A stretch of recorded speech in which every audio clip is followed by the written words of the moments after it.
Olá, bem-vindo à semana de treinamento para líderes de casais. Com certeza, esse tempo que vamos passar juntos vai agregar muito valor à sua vida, à sua liderança, ao seu ministério. Durante esta semana, você vai aprender o passo a passo que você precisa seguir para ser um líder de casais bem-sucedido. Como vai funcionar? Serão 3 aulas online onde eu vou compartilhar minha experiência nos últimos 30 anos no Ministério de Casais. Os links das aulas serão enviados por e-mail e pelos grupos do WhatsApp. Compartilhe este link com o seu pastor e com os líderes da sua igreja. Isso mesmo, vou repetir. Compartilhe este link com o seu pastor, com os líderes da sua igreja.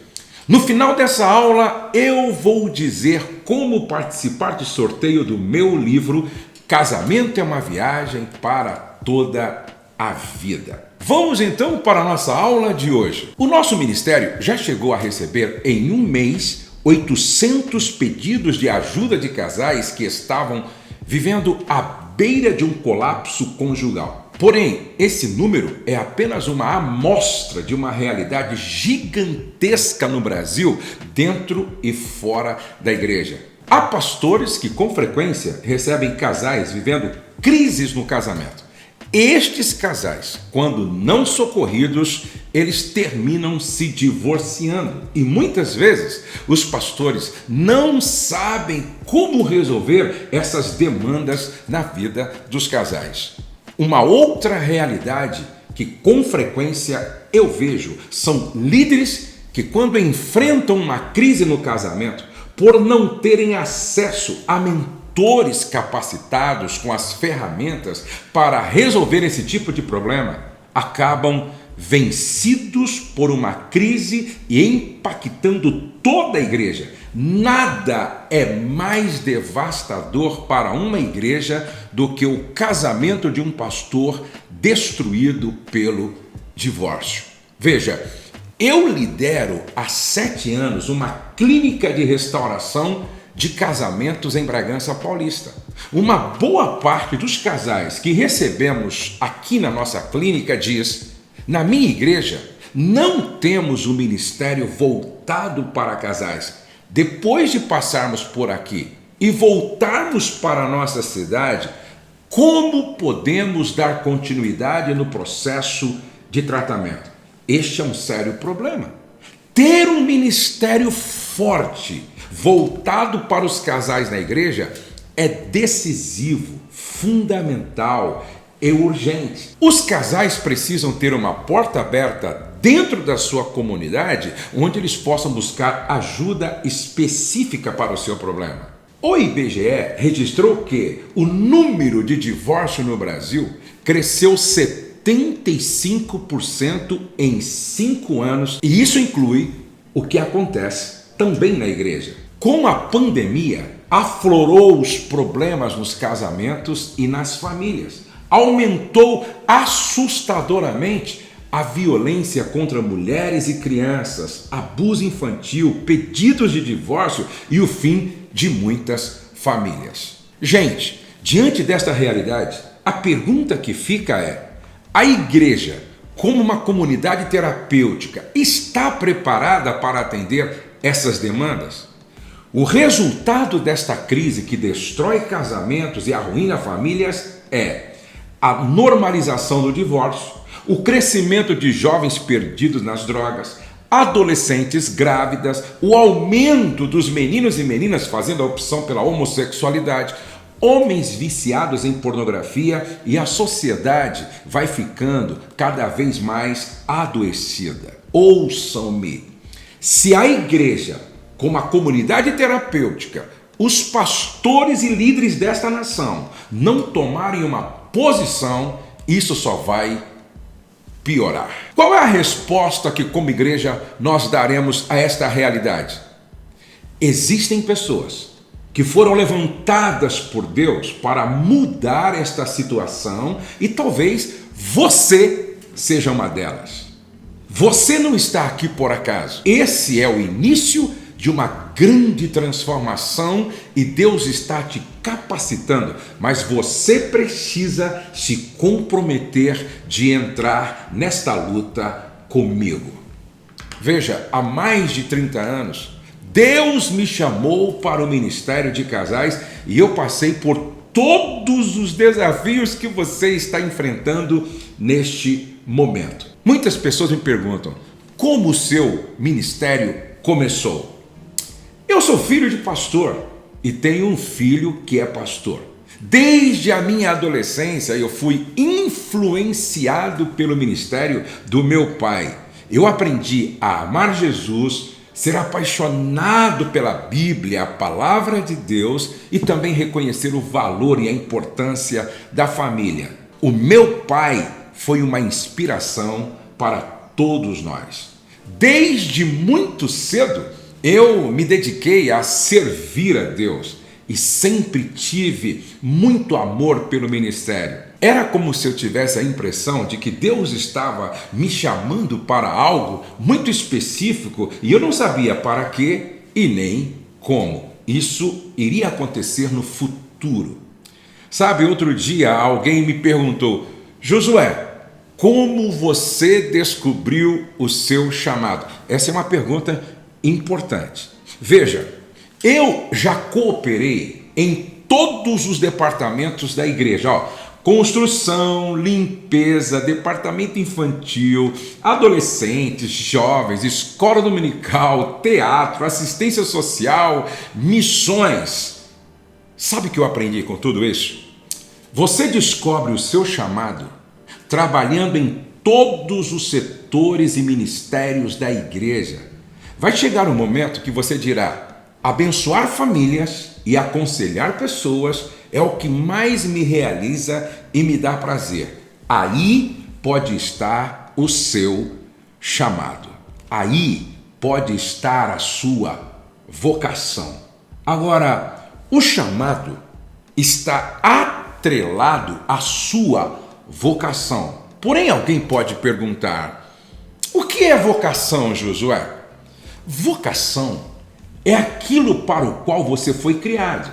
Vocação, chamado e propósito são três coisas inseparáveis. Por exemplo, esta caneta foi criada com o propósito de escrever. O que dá sentido a esta caneta é cumprir aquilo para o qual ela foi criada, escrever. Esse copo aqui, esse copo foi criado com o propósito de ser um recipiente de água. E o que dá sentido para o copo é estar cumprindo aquilo para o qual ele foi criado, receber água dentro dele. Uma chave de fenda foi criada para apertar parafuso. Você, eu, nós fomos criados com um propósito. Deixar de viver o seu propósito pode ser a razão da falta de um sentido maior para a vida. O que dá sentido para o copo, para a caneta, o que dá sentido para a chave de fenda é o cumprimento do propósito. E o que dá sentido para a minha vida e para a sua vida é estar cumprindo o propósito para o qual Deus nos criou. Hoje, você tem a oportunidade de encontrar a sua vocação e se capacitar para isso. Eu quero compartilhar com você o que aconteceu quando eu descobri a minha vocação e o meu propósito. Olha que coisa interessante. Quando eu descobri a minha vocação e comecei a trabalhar de forma direcionada, buscando me aperfeiçoar nesse ministério, logo de cara, eu comecei a alcançar alguns resultados. Porém, com o passar do tempo, surgiram alguns desafios que começaram a me desmotivar. É nesse momento que você corre um sério risco de pensar em desistir. Agora, quais foram os desafios? Primeiro grande desafio. Há 30 anos atrás, ainda muito imaturo, começando, as pessoas tinham dificuldade de acreditar no meu sonho e no meu potencial. Muitos diziam, Josué, você tem um grande potencial, mas como convencer os líderes, os pastores e as igrejas disso. Segundo grande desafio, a falta de recurso para fazer o que eu sonhava e planejava. O terceiro desafio, vencer a ansiedade, que muitas vezes me atrapalhou, me levando a me precipitar, complicando as coisas e ter que começar tudo de novo, alguns projetos. E aí você pode estar perguntando, como eu superei esses desafios? Como é que eu venci esses desafios? Eu sempre tive convicção da minha chamada e da minha vocação. Eu nunca me esqueço que há 30 anos atrás, um amigo me perguntou: Josué, por que você só fala de família? Só fala de família, só fala de família. Há 30 anos atrás. Aí eu fiz uma pergunta para ele: você conhece algum clínico geral famoso? Ele disse: não, só especialista. Então, eu estou me especializando em uma área. Aí eu fiz uma outra pergunta para ele: quando você pensa em lâmina de barbear, qual é a marca que vem na mente? Ele disse: Gillette. E em refrigerante? Coca-Cola. Em lanche? McDonald's. E em açúcar, na época era União. Eu disse: então, um dia no Brasil, quando as pessoas disserem Josué, vão lembrar de família. E quando as pessoas falarem sobre família, vão lembrar do Josué. Veja que há 30 anos atrás, eu já tinha convicção, certeza do meu chamado e da minha vocação. Eu sempre fui uma pessoa determinada e constante. Ninguém constrói um projeto de vida ministerial sustentável se não for constante e persistente. Eu me preparei para as oportunidades que eu teria no futuro. Guarde, escreva isso. Sucesso é a somatória de chamado, preparo, oportunidade e trabalho. Vou repetir. Sucesso é a somatória de chamado, mais preparo, mais oportunidade, mais trabalho é igual a sucesso. Eu li muitos livros, fiz vários cursos, participei de muitas conferências no Brasil e fora do Brasil, e até hoje eu continuo ouvindo, assistindo e lendo tudo aquilo que se relaciona à minha missão, ao meu propósito de vida. Sabe por quê? Líder nunca para de aprender para nunca parar de crescer. Uma outra pergunta que muitos me fazem: quando o meu ministério focado em casais e família começou a experimentar um crescimento exponencial? Bom, contando com o apoio de alguns homens de Deus que foram estratégicos na minha vida, a partir do ano de 1992, o nosso Ministério Família Debaixo da Graça começou a experimentar um grande crescimento, um grande avanço. Além dos seminários, encontros, congressos e treinamentos que passamos a realizar a nível nacional, um fator que foi decisivo para alcançarmos todo o Brasil foi a nossa entrada na televisão, em rede nacional e em dezenas de rádio por toda a nação brasileira. Hoje, nós temos uma audiência gigantesca nas redes sociais e em muitas outras mídias. Agora eu quero compartilhar com você aonde nós chegamos, aonde nós estamos hoje. Depois de 30 anos trabalhando com o Ministério de Casais e Família, eu já lancei 27 livros. Já passaram pelos nossos seminários, congressos, cursos, conferências, mais de 120 mil casais.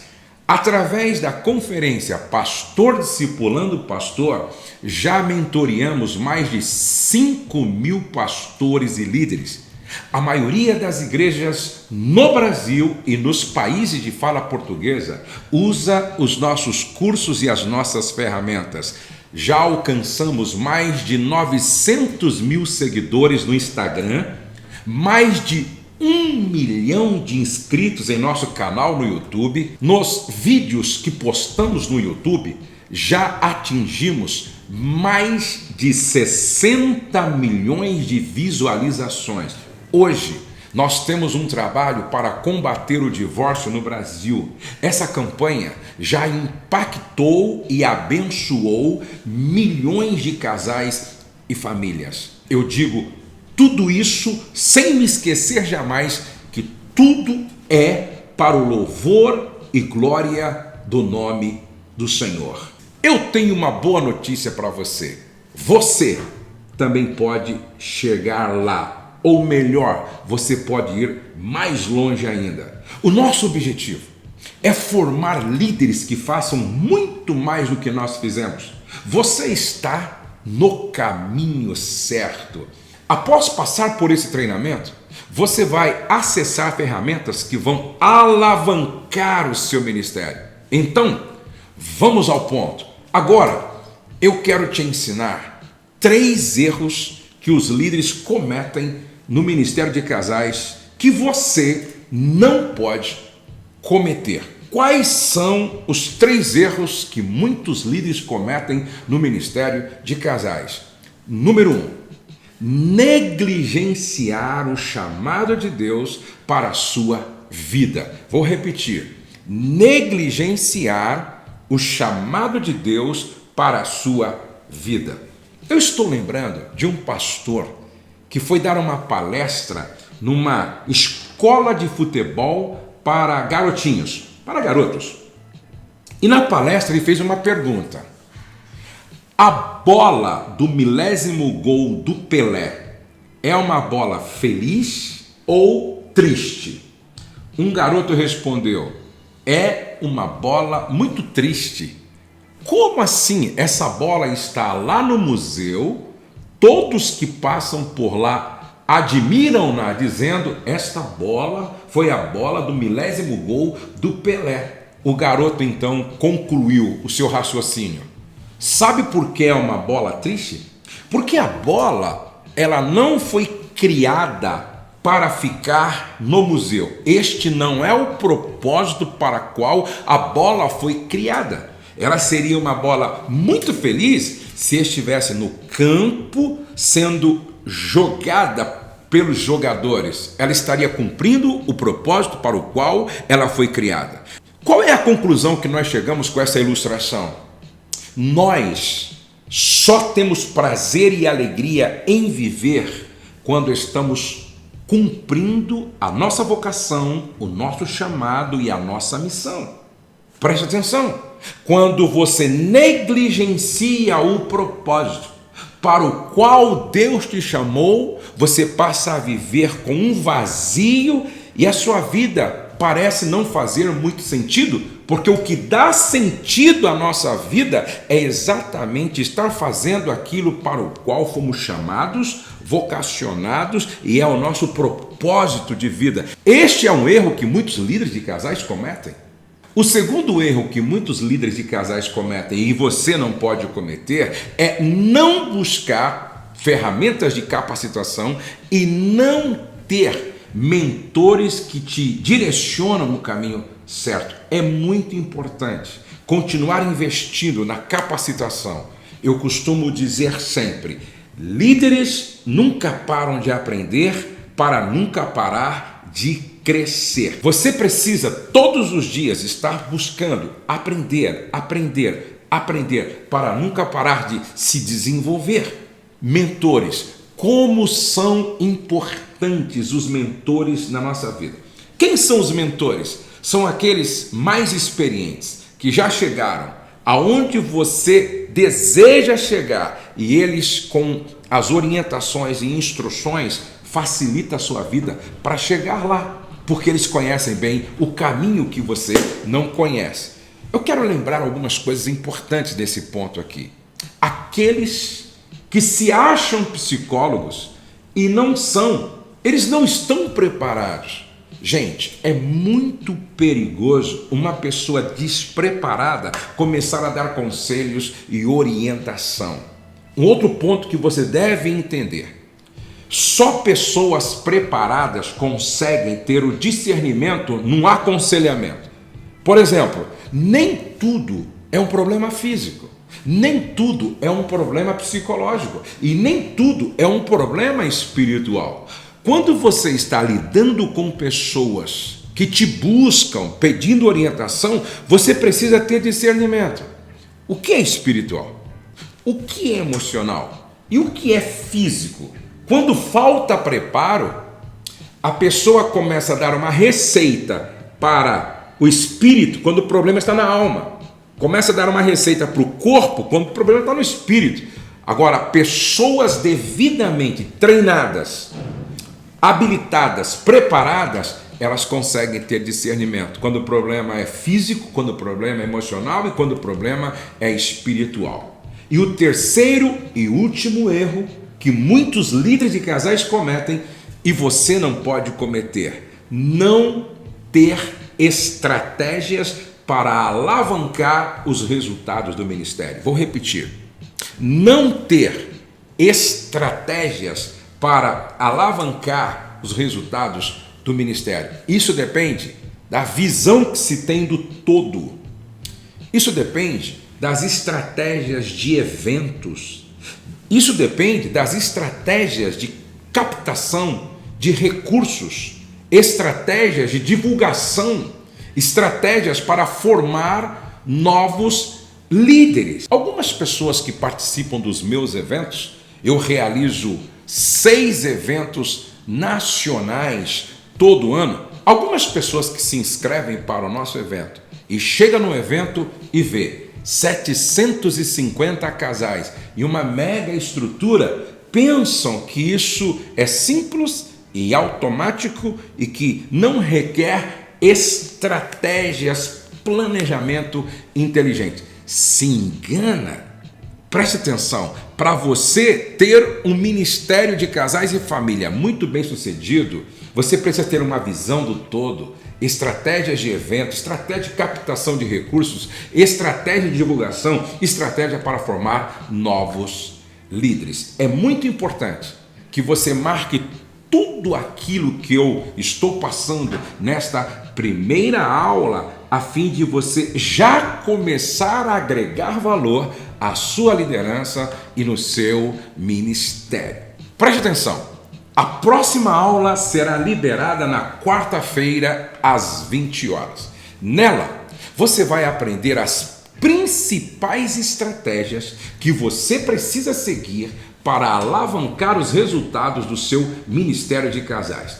Para participar do sorteio do meu livro, basta acessar o meu perfil no Instagram, onde você vai encontrar a foto oficial do sorteio. Leia as regras do sorteio na descrição e siga as orientações para concorrer. Você vai receber também um PDF com o resumo desta aula lá no nosso grupo no WhatsApp. Então, se você ainda não entrou no nosso grupo do WhatsApp, é só clicar no botão aqui abaixo e entrar. Outro sim, deixe o seu comentário aqui embaixo falando qual é a sua maior dificuldade liderando casais. Durante esta semana eu vou fazer algumas lives no meu Instagram com conteúdos complementares.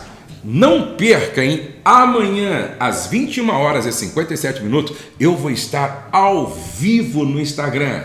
Nos vemos em breve. Que Deus te abençoe com toda sorte de bênção.